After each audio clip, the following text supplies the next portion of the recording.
네, 안녕하세요. 고삼석TV 미래를 읽어주는 남자 미남 고삼석입니다. 지난 2주 동안은 지능정보화 사회의 그늘이라고 할 수 있는 디지털 격차 문제를 다루었습니다.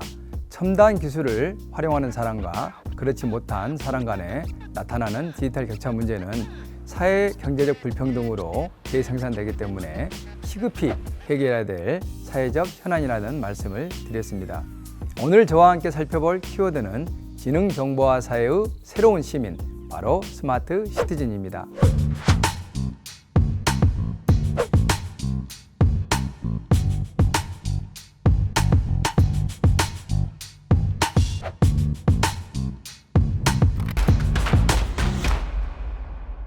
산업화 시대와 달리 첨단 기술과 서비스를 생산 현장뿐만 아니라 일상생활에서도 사용할 수밖에 없는 그러한 지능정보화 사회에서는 당연히 시민들에게 요구하는 역량도 다릅니다.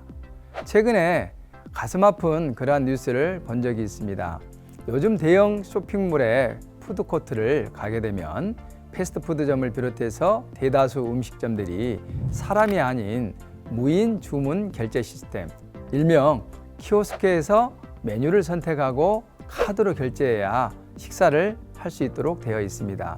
그렇다 보니까 이러한 키오스크를 쉽게 조작하지 못하시는 어르신들 경우 식사를 포기하고 이제 다른 데로 가신다는 그러한 뉴스를 본 적이 있습니다.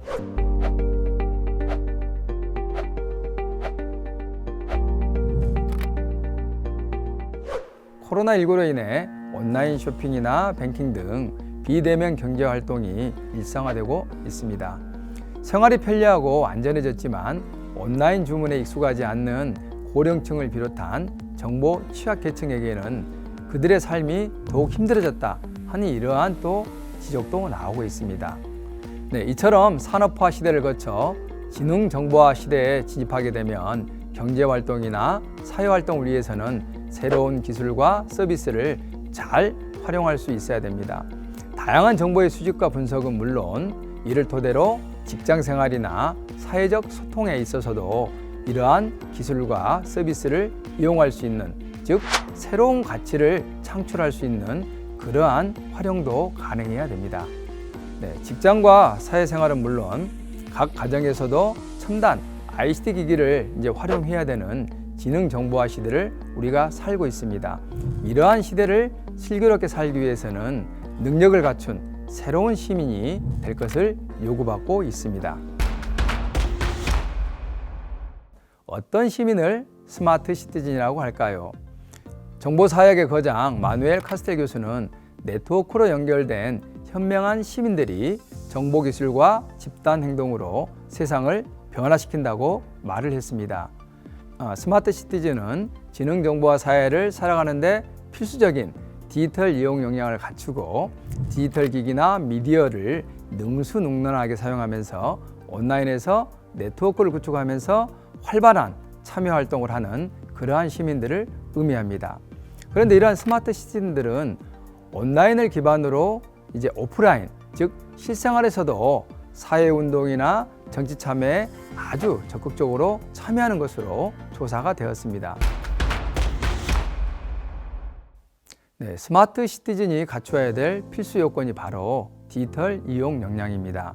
국제기구인 유네스코는 디지털 시대를 살아가기 위해서는 모든 시민들이 반드시 갖춰야 될 덕목으로 바로 디지털 이용 역량을 지목했습니다.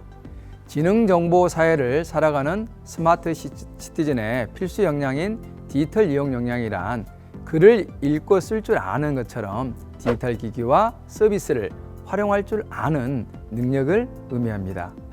전문가나 연구기관에 따라서는 디지털 이용 역량의 개념이나 그것의 구성 요소에 대해서 다양한 의견을 내놓고 있습니다.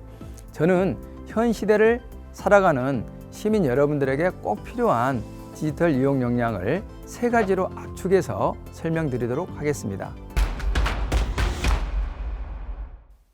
첫째, 디지털 기술과 서비스에 대한 이해와 적절한 활용 능력입니다. 스마트폰부터 스마트 TV, 그리고 로봇, 자율주행차까지 첨단 기기와 각종 온라인 서비스가 정말 끊임없이 쏟아져 나오고 있습니다. 행정 서비스도 이제는 스마트폰 속으로 속속 들어오고 있습니다. 디지털 기기와 서비스에 대한 이해를 바탕으로 일상생활과 사회생활에 효율적으로 활용할 수 있어야 합니다. 네, 둘째, 비판적인 정보 이해와 활용 능력, 그리고 사회적 소통 능력입니다. 여기에 자신들의 생각과 지식을 표현할 수 있는 창조적인 정보 생산 능력도 필요합니다. 인간을 흔히 사회적 동물이라고 그러지 않습니까? 사회적 동물이기 때문에 정보를 생산하고 유통하는 이러한 소통 능력이야말로 반드시 필요한 역량이다, 이렇게 생각을 합니다. 매일 각종 미디어와 인터넷에서 정말 엄청난 정보들이 쏟아져 나오고 있습니다. 일상생활에 꼭 필요한 정보들도 있습니다만은 우리가 소위 말하는 가짜뉴스처럼 악의적인 정보, 또 그리고 디지털 성범죄 영상물 같은 불법 정보도 생산되고 유통이 되고 있습니다. 정보의 홍수 속에서 각종 정보에 대한 비판적 해독과 수용 능력은 나를 지킬 수 있는 능력인과 동시에 건강한 사회적 소통을 통해서 정보의 생산적 활용도 가능하게 할 것입니다. 세 번째, 스마트 시티즌은 올바른 디지털 시민 의식으로 무장하여야 합니다. 디지털 이용 역량에 대한 최근 논의 동향을 보게 되면 개인의 기능적인 능력을 뛰어넘어 디지털 시민 의식과 사회적 협업에 필요한 그러한 사회적 관계 속에서의 능력으로 지금 확대되고 있습니다. 대표적인 것이 나의 개인정보도 잘 지켜야 되겠지만 상대방의 개인정보라든가 프라이버시를 보호해주는 그러한 타인에 대한 배려, 이러한 시민의식도 갖춰야 됩니다. 민주주의와 우리 사회 공동체를 파괴하는 허위 조작 정보는 생산도, 유통도, 소비도 해서는 안 되는 성숙한 시민의식을 갖추어야 됩니다. 올바른 디지털 시민의식은 모두가 함께 잘 사는 건강한 사회 공동체를 만드는 전제 조건입니다. 네, 시청자들께서는 스마트 시티즌이 되기 위해서 무엇을 배워야 하는지, 또 단기간에 걸쳐서 이러한 어떤 능력을 습득이 가능할지 많은 것들을 또 궁금해 하시는 것 같습니다. 또한 어디 가서 이런 것들을 배울 수 있는지에 대해서도 궁금해 하셨습니다. 디지털 격차로 인한 어떤 불편함 없이 지능 정보화 사회를 살아가기 위해서는 앞에서 설명드린 디지털 이용 역량을 반드시 습득을 해야 됩니다. 무엇을 습득해야 될지에 대해서는 지금까지 설명을 드렸고, 어디에서 어떻게 배워야 되는지에 대해서는 다음 시간에 자세하게 설명을 드리겠습니다. 오늘의 한 줄 요약입니다. 디지털 이용 역량을 갖춘 스마트한 시민이 되어 디지털 시대를 주도하자. 네, 지금까지 고삼석TV 미래를 읽어주는 남자 미남 고삼석이었습니다. 오늘은 여기에서 마치겠습니다. 다음 시간에 뵙겠습니다. 고맙습니다.